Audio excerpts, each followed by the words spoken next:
International studies हो रहे हैं इंडिया को लेकर, कोविड-19 को लेकर। क्या उसमें भारत के एंगल से या भारत के पर्सपेक्टिव से कुछ चिंताजनक है? इस समय तो नहीं। अगर हम आज की बात करें तो कुछ चिंताजनक सा नहीं है, लेकिन यही कारण है कि बूस्टर के ऊपर एम्फेसिस दिया जा रहा है कि कहीं ऐसा ना हो अगले 1 महीने के अंदर स्थिति बिगड़ जाए, इसीलिए जितने ज्यादा लोग बूस्टर लगवा सके उतना बेहतर। ठीक है। देव, महाराष्ट्र में सरकार बदल गई है, क्योंकि कोविड में के नियमों पर बहुत ज्यादा सख्ती दिख नहीं रही है, तो ऐसे में क्या नई सरकार कोई निर्णय ले सकते हैं कि मास्क पहनना तो कम से कम अनिवार्य करवा दे? अभी ये बात पर कहना डिफिकल्ट होगा, क्योंकि हमें पता नहीं है कि स्वास्थ्य मंत्रालय किसे मिलेगा, तो इस बात पे स्पेक्यूलेट करना ठीक नहीं रहेगा। बट कहीं ना कहीं, जैसे कि ऐश्वर्या जो हमारी दिल्ली की संवाददाता है, उन्होंने बताते हुए कहा कि कोविड कहीं पर भी नहीं गया, वो अभी भी हमारे बीच है। तो ये वायरस पूरी तरह खत्म नहीं हो चुका। लेकिन बॉम्बे में अच्छी बात बिल्कुल ये है कि जो केस लोड है वो गिरा है, 22 से 23% के बीच में है, और 12,500 से ज्यादा टेस्ट भी हो चुके हैं मुंबई में। लेकिन चिंता का विषय अगर होगा तो यही होगा कि नई पार्टीज के जो कार्यक्रम होंगे, जहां सेलिब्रेशंस होगा, जहां बहुत सारे कार्यकर्ता और डिग्नेटरीज और गेस्ट की आने की संभावना दिख रही है, वहां पे मैंडेटरी रखना होगा, जैसे कि मास्क पहनना ज़रूरी होगा, सैनिटाइज करना ज़रूरी होगा, बॉडी टेम्परेचर चेक करना ज़रूरी होगा।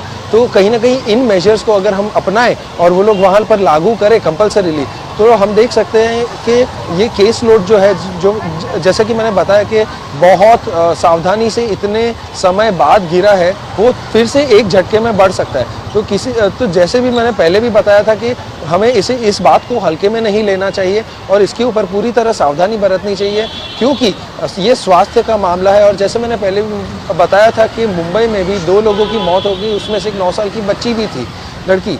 तो इस चीज़ों को मद्देनज़र रखते हुए हम चाहेंगे, मतलब हमारी तो दरख्वास्त है सरकार से कि अगर कहीं ना कहीं मास्क वापस आ भी जाए तो ये कोई बुरी बात नहीं होगी, क्योंकि ये एक स्वास्थ्य का मामला है।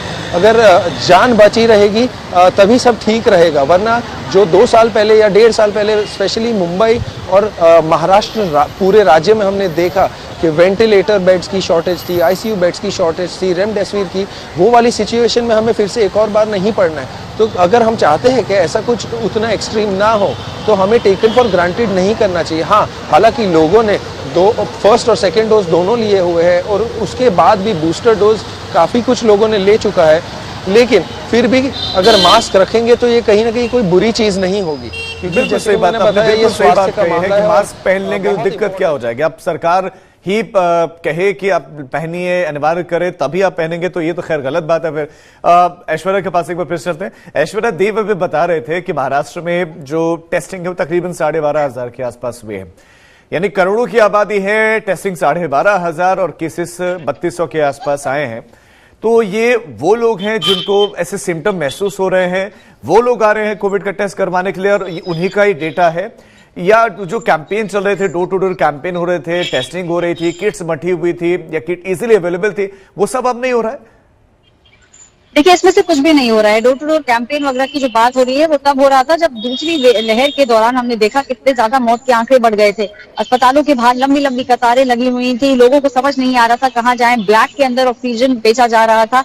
जब ये सब कुछ चल रहा था तभी वो मुहिम चली गई थी कि डोर टू डोर जाके वैक्सीन कराई जाए, लोगों को बताया जाए कि अगर आपको कोई भी सिम्टम हो तो आप जाके टेस्ट करवाएं।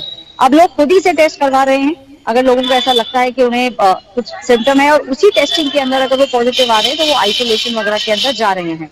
लेकिन सबसे बड़ा एक जो चीज देखने को मिल रही है वो है कोविड फटीग। ये जो शब्द का मैं इस्तेमाल कर रही हूँ उसका मतलब है कि लोग थक चुके थे, सारा प्रिकॉशन लेके, मास्क पहन के, लोगों से ना मिलके, ये सब चीजें कहीं ना कहीं तेजी से गिर रही हैं। और क्योंकि मौत का आंकड़ा इस समय बहुत ज्यादा नहीं है तो लोग खुद से प्रिकॉशन नहीं ले रहे हैं। ये आपने एक बिल्कुल जो है वाजिब पॉइंट रखा है।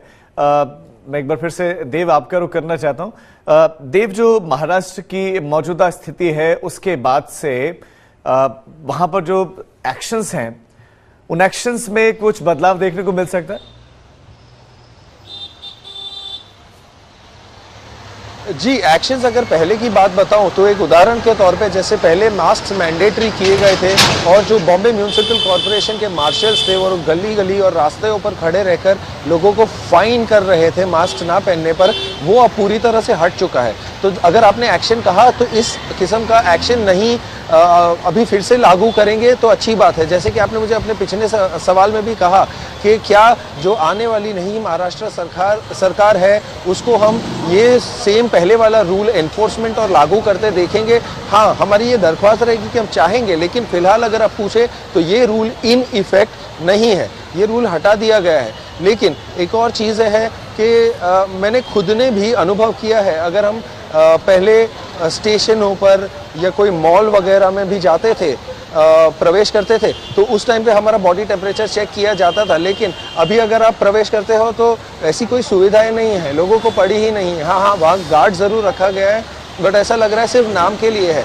तो कहीं ना कहीं लोगों ने ये बात समझनी चाहिए और इसको कभी भी भूलना नहीं चाहिए जब तक विश्व के वैज्ञानिक और वर्ल्ड हेल्थ ऑर्गेनाइजेशन कंफर्म नहीं करता कि ये जो वायरस है पूरी तरह से ख़त्म हो चुका है। इसका स्टेटस अभी भी पैंडेमिक है और पैंडेमिक से एंडेमिक जाने के लिए वो वर्ल्ड हेल्थ ऑर्गेनाइजेशन ही क्लासिफाई करेगी। तो लोगों को ये बात समझनी चाहिए, खास करके जो पढ़े लिखे लोग हैं, क्योंकि वो ऑफिस भी जाते हैं, उनका मूवमेंट भी ज़्यादा रहता है, उन्हें एक्टिव भी रहना पड़ता है। तो दूसरों की सावधानी तो बरतनी ही चाहिए, लेकिन खुद की पहले करनी चाहिए, क्योंकि जान बची तो लाखों पाए, जैसे वो कहावत है। तो ये वही वाला मामला है। तो अपना स्वास्थ्य का ध्यान रखो, मास्क अगर हो सके तो पहना करो ज़रूर।